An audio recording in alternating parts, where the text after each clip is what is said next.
All right, today we are tackling one of the Bible's most notorious books, Leviticus. For a lot of people, it just feels like this long, random list of strange ancient rules. But what if I told you there's a surprising and brilliant logic holding it all together?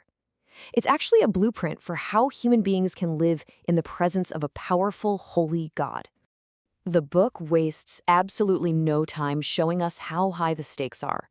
I mean, right after the priesthood is all set up, two brand new priests, Nadab and Abihu, decide to approach God in a way he didn't authorize. The result? It's terrifying. They're instantly consumed by holy fire. So this shocking event immediately raises the central question that drives the rest of the book. If God's presence is so pure and good, but also this dangerous, how can messy, imperfect people like us possibly hope to survive living right next to it? Okay, let's really dig into this. You have to remember what just happened at the end of the last book, Exodus. God's glorious presence, this fiery, cloudy phenomenon, has come to live in a sacred tent, the tabernacle, which is now pitched right in the middle of the Israelite camp. He's literally moved into the neighborhood. And here's the core of the problem. God's space and our space are basically polar opposites. God's realm is the source of all holiness, purity, order, and life itself. Our realm, by contrast, is ordinary, often impure, and it's marked by the kind of disorder that leads to death. You can't just smash those two realities together without some kind of interface. It's destructive. And that's exactly what Leviticus is. It isn't just a random list of rules. Think of it as the instruction manual. It's the set of protocols that explains exactly how the Israelites can manage this dangerous but wonderful intersection of heaven and earth. So, the first part of this manual is all about what happens when things go wrong. And let's be honest, they're gonna go wrong. People are gonna mess up, they're gonna sin, they're gonna bring impurity into this holy space. So how do they fix it? Well, that brings us to the famous and, let's face it, often misunderstood animal sacrifices. The point of these wasn't just to punish somebody. These were complex rituals designed to make atonement, to cover for the wrongdoing, to purify what had been defiled, and sometimes even to celebrate having a meal in God's presence. And this wasn't a one-size-fits-all kind of deal. As you can see, there were 5 main types of offerings, and each one had a really specific job. Some, like the sin offering, were for fixing a specific screw-up. Others, like the fellowship offering, were basically about sharing a meal with God to show that everything was peaceful between you. And even with these different types, you see the same basic 3-step logic. First, the person lays their hand on the animal, symbolically saying, "This is for me." Second, the priest uses the animal's blood, the symbol of its life, to cover for the offense. And third, the offering is burned, going up in smoke as a gift to God. It's a clear, consistent process. Now, obviously, these were incredibly precise, high-stakes procedures. You couldn't just have anybody wandering into God's presence to do this stuff. So who was actually qualified to stand in that dangerous gap between God and the people? That was the job of the priests. They were a special group, almost like spiritual surgeons, trained to handle the sacred things and mediate on behalf of the people to keep that relationship between Israel and God healthy and intact. And believe me, the bar for being a priest was set incredibly high. I mean, to operate safely in that holy space, they had to live at a whole other level of holiness and wholeness.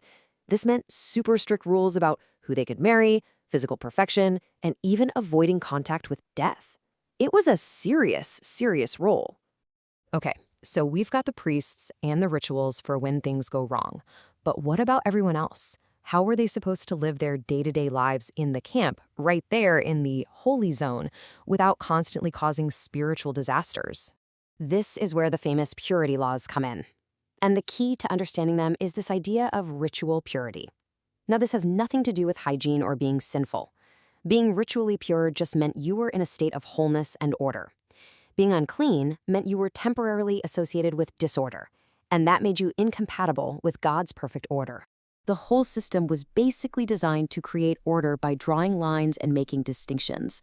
By constantly separating clean from unclean or holy from common, the Israelites were reminded that they were supposed to be separate, a unique people living by God's orderly standards, not the chaotic standards of the nations around them. You can see this logic so clearly in the dietary laws. An animal was considered clean if it fit perfectly into its category. So for land animals, they had to have both a split hoof and chew the cud. For sea creatures, both fins and scales. Anything that mixed categories, like a pig or shellfish, represented a kind of disorder, and so it was unclean. And it wasn't just food. A person became temporarily unclean when they came into contact with something that symbolized death or a loss of life.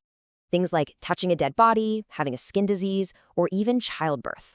Again, these things weren't sinful, but they put you in a state that was the opposite of God's perfect wholeness, and so it required a little time out and a cleansing ritual. Okay, let's move into the final section and see how all of this, the rituals, the priests, the purity laws, how it all comes together.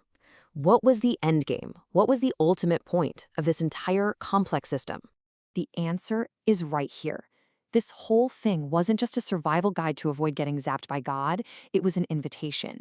The entire point was for the people of Israel to become like their God, to reflect his character, his holiness to the rest of the world. And this is where the book pulls the most amazing twist. After all these chapters on ritual instruction, the focus suddenly pivots. It turns out that true holiness isn't just about what you do at the tabernacle, it's about how you live your life. All of a sudden, being holy starts to look a lot like social justice. It means being generous, it means taking care of the poor and the immigrant in your community. Holiness means looking out for the vulnerable. And it all builds to this, one of the most powerful and influential ethical commands in all of human history. At the end of the day, true holiness, what it really means to reflect God's character, is about how you love the people around you. So you see, it's all connected. The purity laws create a culture of mindfulness. The rituals give a way to deal with failure. And the entire system, the whole shebang, was designed to shape a community that could live safely with God and, in doing so, become a people of incredible justice and love. And this ancient blueprint leaves us with a really fascinating question. We might not have a tabernacle, but we all have spaces we treat as sacred, whether that's a courtroom, a library, or even just the family dinner table. So what are the unspoken rules of respect, of purity, of justice that define our holy spaces today?